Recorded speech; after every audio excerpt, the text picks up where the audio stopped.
Assalamualaikum warahmatullahi wabarakatuh. Apa kabar anak-anak hebat? Semoga kalian dalam keadaan sehat walafiat dan kita semua selalu berada dalam lindungan Allah Subhanahu wa Ta'ala. Oke, sebelum kita mulai belajar hari ini, alangkah baiknya kita berdoa terlebih dahulu, doa sebelum belajar. Bismillahirrahmanirrahim. Raditu billahi robba wa bil islami dina wa bil muhammadin nabiyya wa rasulah.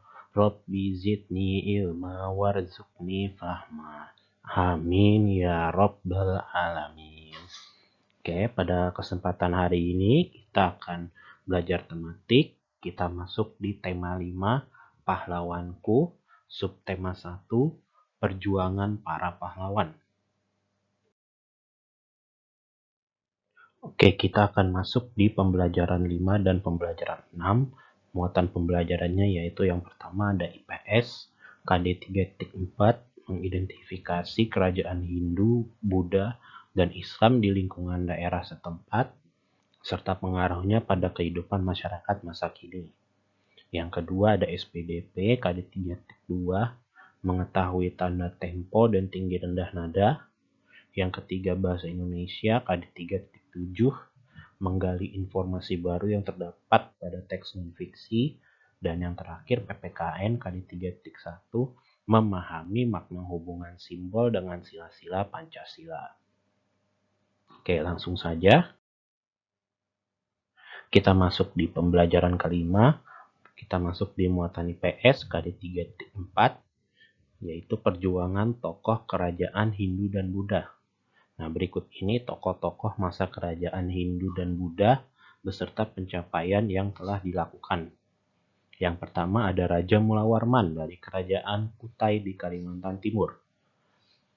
Pencapaiannya yaitu Raja Mulawarman adalah seorang raja yang baik budi, rakyatnya hidup sangat sejahtera dan makmur pada masa pemerintahannya, dan juga beliau menyedekahkan 20.000 ekor sapi kepada kaum Brahmana saat upacara keagamaan, dan juga beliau membagikan emas dan tanah kepada rakyatnya. Lanjut. Yang selanjutnya yang kedua ada Raja Purnawarman dari kerajaan Tarumanegara di Jawa Barat, yaitu pencapaiannya yaitu membuat saluran air untuk mengairi lahan pertanian, lalu memanfaatkan sungai untuk mencegah banjir, dan beliau juga seorang raja yang bijaksana. Yang ketiga ada Raja Hayam Wuruk dari kerajaan Majapahit di Jawa Timur. Nah, pencapaian dari Raja Hayam Wuruk yaitu beliau membawa kerajaan Majapahit mencapai puncak kejayaan, lalu mensejahterakan rakyat dengan membuka lahan pertanian dan pembuatan bendungan serta saluran pengairan. Dan yang terakhir, rakyatnya hidup damai dan makmur karena pertahanannya yang kuat dari serangan musuh. Lalu yang selanjutnya ada Mahapatih Gajah Mada dari kerajaan Majapahit di Jawa Timur. Nah, Mahapatih Gajah Mada ini adalah seorang Mahapatih yang gagah berani menaklukkan wilayah lain untuk mempersatukan Nusantara. Yang selanjutnya menjaga keamanan kerajaan Majapahit dari serangan musuh dan bersumpah akan mempersatukan Nusantara yang dikenal dengan Sumpah Palapa.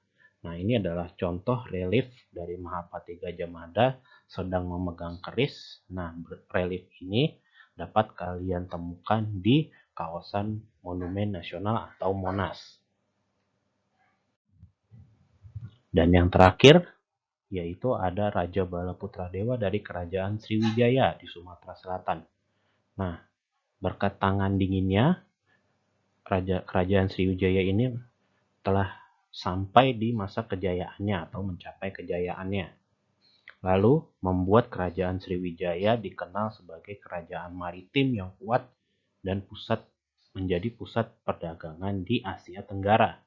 Dan juga Raja Balaputradewa ini membuat kerajaan Sriwijaya dikenal sebagai pusat pendidikan dan penyebaran agama Buddha di Nusantara. Yang selanjutnya, kita masih di pembelajaran yang kelima. Kita masuk di muatan SBDP KD 3.2, yaitu menyanyikan lagu Maju Tak Gentar sesuai dengan nada dan tempo. Nah, tangga nada ini terdiri dari 7 buah nada, yaitu dimulai dari Do, Re, Mi, Fa, Sol, La, Si, Do, hingga Do yang paling tinggi. Nah, nada-nada ini dapat dituliskan ke dalam bentuk not angka dan not balok. Nah, not balok ini seperti pada contoh ini, nada-nada dituliskan pada garis para nada dalam bentuk gambar atau simbol. Nah, letak dan bentuk lambang menunjukkan panjang pendek bunyi suatu nada. Dan nada juga bisa dituliskan dalam bentuk angka. Seperti Do artinya 1, ini Do yang rendah, lalu Re angka 2, Mi angka 3, Fa angka 4, Sol angka 5, La ditandai angka 6, Si dengan angka 7, dan Do yang tinggi ditandai dengan angka 1 memiliki titik di atasnya. Nah, tinggi rendah nada pada not angka ini disimbolkan dengan urutan angka. Yang selanjutnya yaitu ada tempo. Nah, tempo ini adalah cepat lambatnya suatu lagu. Nah, seperti pada pembahasan ini, yaitu lagu Maju Tak Gentar dinyanyikan dengan tempo marsia. Nah, berikut ini ada penjelasan tentang tempo dalam lagu. Nah, tempo lambat disebut juga dengan istilah largo, tempo lagu sedang disebut juga dengan istilah moderato, dan tempo cepat disebut dengan istilah allegro. Lalu, bagaimana dengan marsia? Nah, tempo marsia adalah tempo yang menandakan lagu tersebut dinyanyikan mengentak, seperti orang berbaris. Nah, berikut ini contoh dari not dalam lagu Maju Tak Gentar. Bisa kalian lihat di sini ada garis para nada dan juga ada not balok seperti pada pembahasan sebelumnya. Oke, yang selanjutnya kita masuk di pembelajaran 6. Kali ini masuk di muatan bahasa Indonesia KD 3.7, mempresentasikan informasi ke dalam bentuk peta pikiran. Apa itu peta pikiran? Peta pikiran merupakan suatu cara untuk menyajikan konsep, ide, atau informasi lainnya ke dalam bentuk diagram. Nah, pada peta pikiran, topik utama biasanya dihubungkan dengan informasi lain yang ditulis dalam bentuk kata kunci atau gambar. Nah, penyajian informasi dalam bentuk peta pikiran ini diharapkan dapat membantu kita untuk mempelajari informasi dengan lebih cepat dan efisien. Nah, berikut ini adalah contoh dari mengolah informasi dengan cara menggunakan peta pikiran.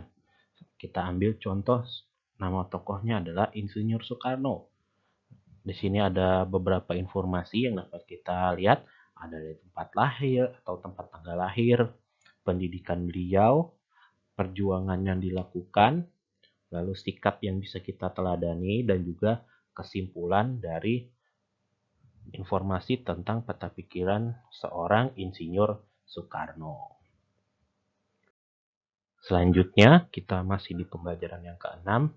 Kita masuk muatan PPKN KD 3.1, yaitu tentang sikap kepahlawanan.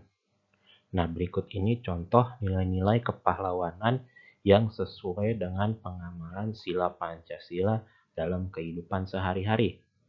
Misalkan, contoh nilai kepahlawanan nomor 1, yaitu jujur dan tekun. Nah, pengamalan dalam kehidupan sehari-hari, kita harus berkata benar dan tidak boleh menyontek ketika ujian. Nah, ini melambangkan pengamalan sila pertama Pancasila, kita harus berbuat jujur. Yang kedua, cinta tanah air. Nilai kepahlawanannya dan pengamalannya yaitu dalam kehidupan sehari-hari, belajar dengan rajin agar berguna bagi bangsa dan negara. Ini merupakan pengamalan yang sesuai dengan sila ketiga Pancasila. Nah, yang selanjutnya, nomor 3 nilai-nilai kepahlawanan yaitu pantang menyerah dan disiplin. Nah, pengamalannya dalam kehidupan sehari-hari tidak mudah menyerah dan putus asa dalam menghadapi masalah. Selain itu, kita juga harus disiplin dalam menaati peraturan dan tata tertib. Ini merupakan pengamalan yang sesuai dengan sila kedua Pancasila. Lalu yang keempat, ada rela berkorban. Nah, pengamalannya yaitu menolong orang dengan tulus dan ikhlas, serta tidak mengharapkan imbalan apapun. Lalu yang terakhir, nilai-nilai kepahlawanan yaitu kerja keras. Nah, pengamalannya mengerjakan tugas dengan sepenuh hati dan memiliki semangat yang tinggi. Itu dia nilai-nilai kepahlawanan yang sesuai dengan pengamalan sila Pancasila. Oke, berikut tugas tematik untuk kalian, yaitu yang pertama, apa yang membuat kehidupan rakyat dari Kerajaan Majapahit begitu aman dan makmur? Pertanyaan kedua, bagaimana usaha yang dilakukan seorang Raja Balaputradewa untuk memajukan kerajaannya? Nah, tugas yang ketiga, yaitu kalian mengerjakan buku tematik 4E. Kalian buka halaman 39, kalian kerjakan nomor 1 dan nomor 2.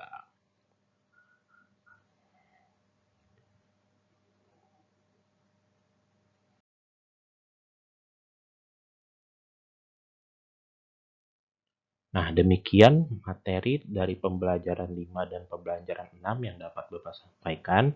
Semoga materi yang Bapak sampaikan dapat bermanfaat bagi kalian semua. Oke, kurang lebihnya Bapak mohon maaf. Sekian dari Bapak. Wabillahi taufiq wal hidayah. Wassalamualaikum warahmatullahi wabarakatuh.